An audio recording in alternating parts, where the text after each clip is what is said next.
Hello students, welcome to our tuition classes. आज हम absorption chapter start करने जा रहे हैं। ये हमारा लास्ट चैप्टर है। मोस्टली हमने सारे चैप्टर्स कवर कर लिए हैं।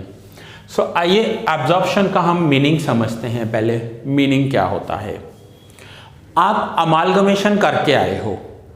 अमालगमेशन में आपको पता है कि एक कंपनी होती है ए कंपनी, दूसरी कंपनी है बी कंपनी, और दोनों का अमालगमेशन हो जाता है और न्यू कंपनी स्टार्ट हो जाती है ए बी कंपनी। इसे कहते हैं अमालगमेशन। अमालगमेशन में ए कंपनी का जो एग्जिस्टेंस है वो भी डिसॉल्व हो जाता है, बी कंपनी का एग्जिस्टेंस है वो भी डिसॉल्व हो जाता है, और न्यू कंपनी फॉर्म होती है जिसे हम कहते हैं ए बी कंपनी लिमिटेड। अब यहाँ पर एब्जॉर्प्शन में क्या होगा। एब्जॉर्प्शन में सपोज करते हैं एक कंपनी है, वो है ए कंपनी, जो बड़ी साइज की कंपनी है ए कंपनी, और उसके सामने एक छोटी कंपनी है बी कंपनी।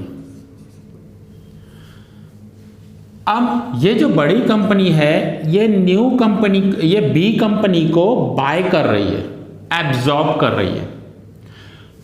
एब्जॉर्प्शन में बी का एग्जिस्टेंस नहीं हो रहा, डिसॉल्व हो जाएगा, और ये बी कंपनी ए के अंदर आ जाएगी, ए से एब्जॉर्ब कर लेगा, और ए का जो साइज है वो पहले से और बड़ा हो जाएगा, और इसका नेम तो ए कंपनी ही रहेगा।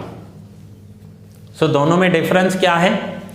जैसे अभी अभी हुआ था, वोडाफोन और आइडिया कंपनीज का अमालगमेशन हुआ था और नेम रहा वोडाफोन आइडिया, ठीक है, दैट इज अमालगमेशन।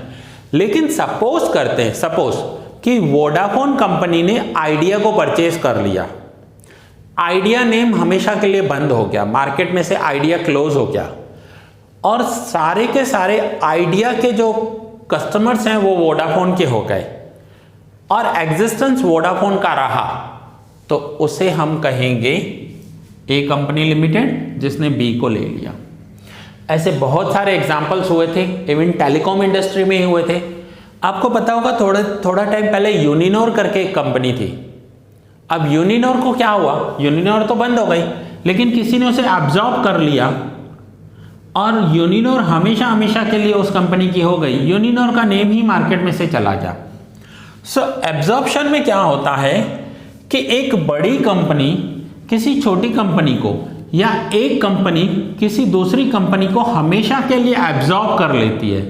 एब्जॉर्ब करना मीन्स अपने अंदर ले लेना, निगल जाना, परचेज कर लेना।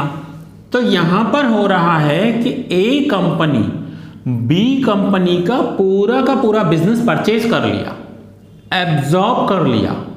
यहां पर बी का एग्जिस्टेंस पूरा हो गया, ए कंपनी का एग्जिस्टेंस रहेगा, और ए कंपनी अब पहले से बड़ी कंपनी बन जाएगी।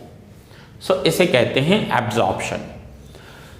इस एब्जॉर्प्शन चैप्टर में हमें क्या करना होगा कि जो बी के एसेट्स एंड लायबिलिटीज हैं वो हमेशा हमेशा के लिए ए के हो जाएंगे, और ए इसके सामने इन्हें पेमेंट करेगा। सो हमें क्या करना है, क्वेश्चन में दिया होगा कि ए कंपनी की बैलेंस शीट है, ये बी कंपनी की बैलेंस शीट है। ए कंपनी बी को एब्जॉर्ब कर रही है और उसके सामने इतना पेमेंट दे रही है। तो अब हमें क्या करना है कि सपोज करते हैं कि ए कंपनी के पास लैंड एंड बिल्डिंग 5 लाख का है, और बी कंपनी का लैंड एंड बिल्डिंग 1 लाख का है। तो उसमें ऐड करके अब टोटल कितना लैंड एंड बिल्डिंग हो गया ए कंपनी के पास, 6 लाख का।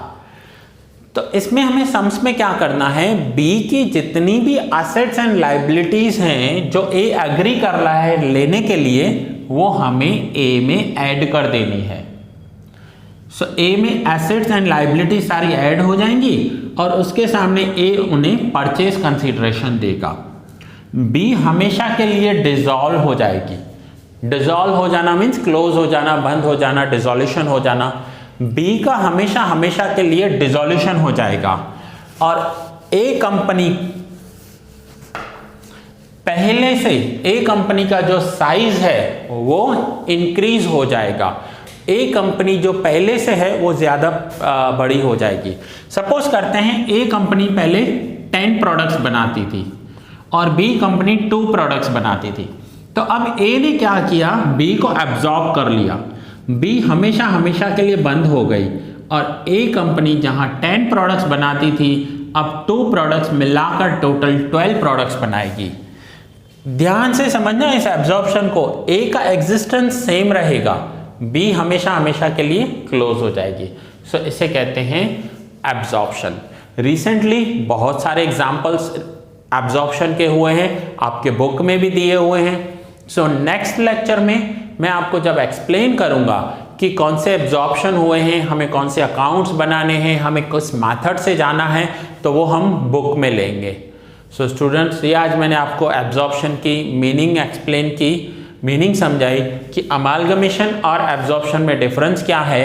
अमालगमेशन में दोनों कंपनियां बंद होकर एक थर्ड कंपनी बनती है, एब्जॉर्प्शन में एक बड़ी कंपनी एक छोटी कंपनी को एब्जॉर्ब कर लेती है।